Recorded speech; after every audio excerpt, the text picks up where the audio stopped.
Hunt, Fish, Shoot is back out on the range today. This week, we're bringing you guys a Springfield Armory Ronin and 10mm. If you like what you see today, I want you to like, comment, subscribe, and ring that bell for notifications.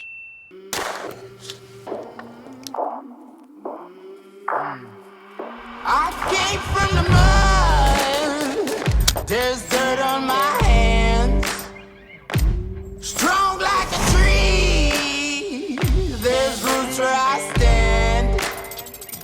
Oh, I've been The Springfield Armory Ronin and 10mm. This is a full-size 5-inch barrel government profile.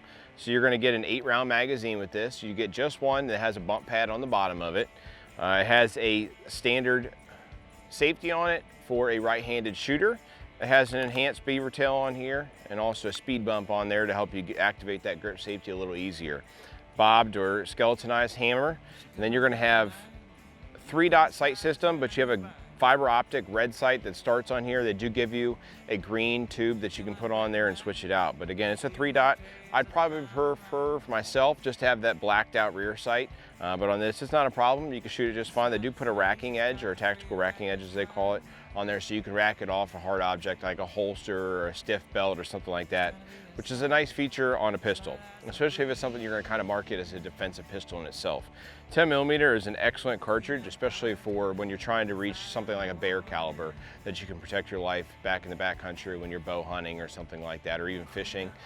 Because especially with the 10mm is that you get some chamber pressures and things like that are very consistent with a 357, and at times some of those loads are actually even more than a 357. So that's definitely what you need, because when you're looking at a brown bear or any bear, you know, predator wise, you need to be able to penetrate a skull in particular. So this will give you that, whereas some of the other things that are out there will not, like a 9mm or a 40 or 45. Are those effective, or can they be better than nothing? Sure, but they're not 10mm. But what's nice with the 10mm, and especially with the 1911, is it handles that recoil so well because it's a heavier gun in general. And so this gun, I haven't shot it yet, but I'm looking forward to it. You guys probably saw our review in the past where we did the Elite Operator from Springfield. Liked that gun a lot. Had a little bit of issues to start with, but Springfield got it taken care of, and that gun functions flawlessly now. And I do expect this gun today, when we shoot it, it's gonna be flawless, it's gonna shoot well, and I can't wait to show you guys.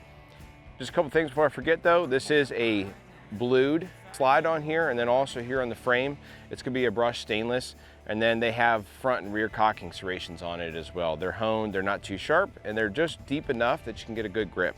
The wood grips and the overall look, fit, feel, and finish of everything about this gun looks fantastic. I will say that the frame, slide to frame fit on this is excellent. There's no wobble, no wiggle. It doesn't move whatsoever. It's very, very tight, and that's what you're looking for in a quality 1911. Springfield does an excellent job with theirs, where some companies will use cast parts. They don't do that. They use forged frame and slide and a national match barrel, and it's just a really nice 1911. And when you're looking at the price of this gun in general, around $850, I don't really think there's very many other ones out there that you can beat it. Especially when you're starting to get into that price range. Most of the 1911s you're gonna see use cast parts.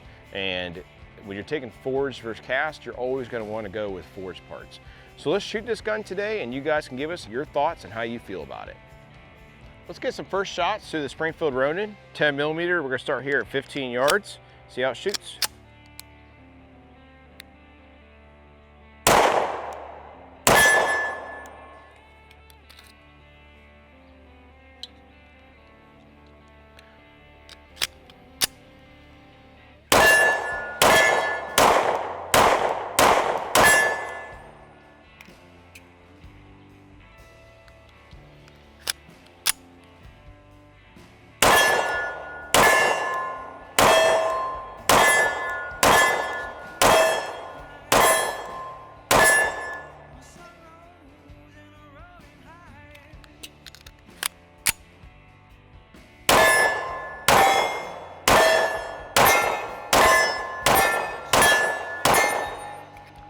Perfect.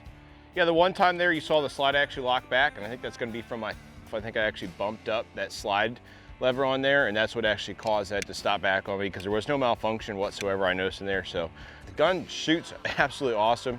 That 10mm is a lot of fun to shoot because it's just an absolute hammer.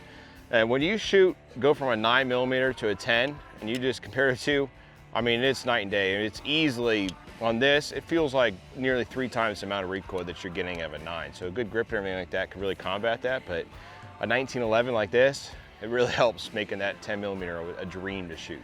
We're at 10 yards now. I'm gonna focus on getting some headshots knocked on it. A little bit, just target shooting, just to practice shooting this gun a little bit, because it is, like I said, again, very different from most of the guns that we shoot, and I always like to work on marksmanship a little bit.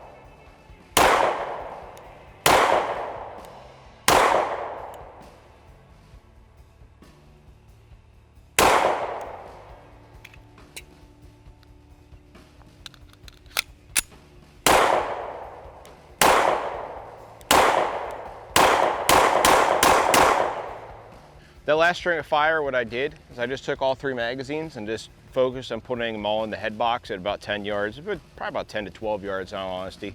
But the gun shoots absolutely fantastic. It is very easy to be accurate with. The trigger's good. It's a little bit on the heavy side, but not really in general. It has a nice crisp break and everything like that.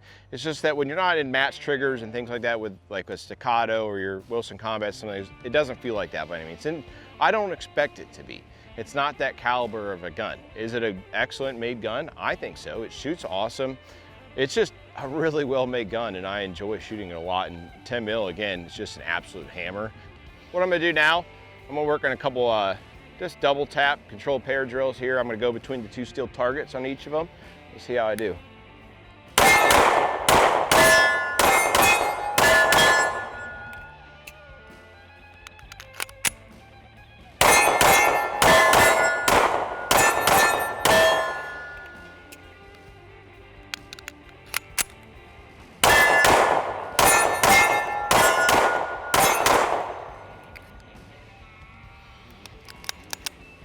So a little bit off, but just a couple of them.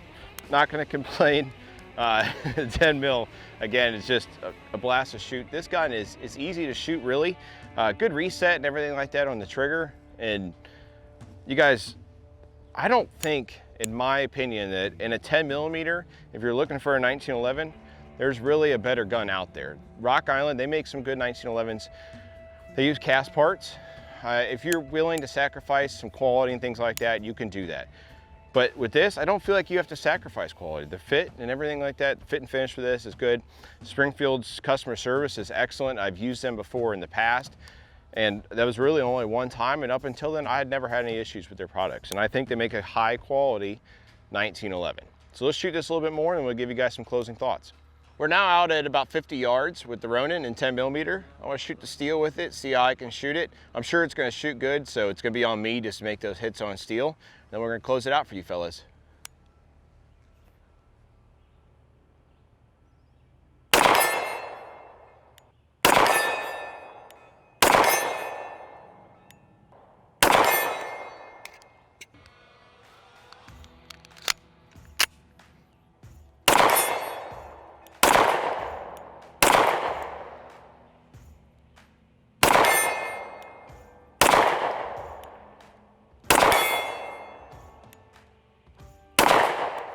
All right, that's it.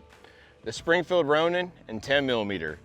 Blast to shoot, gets our seal of approval 100%. If you need a gun that doesn't break the bank, you want to shoot a 1911 and you want to carry something for bears, this would be it for me. I do have a 44 Magnum that I like to carry, but if you want to carry a semi-auto and 10mm and you don't want to carry a Glock essentially, you can carry this and it would be an excellent option for you. So if you like what you saw from Hunt, Fish, Shoot today, I want you to like, comment, subscribe, and ring that bell for notifications.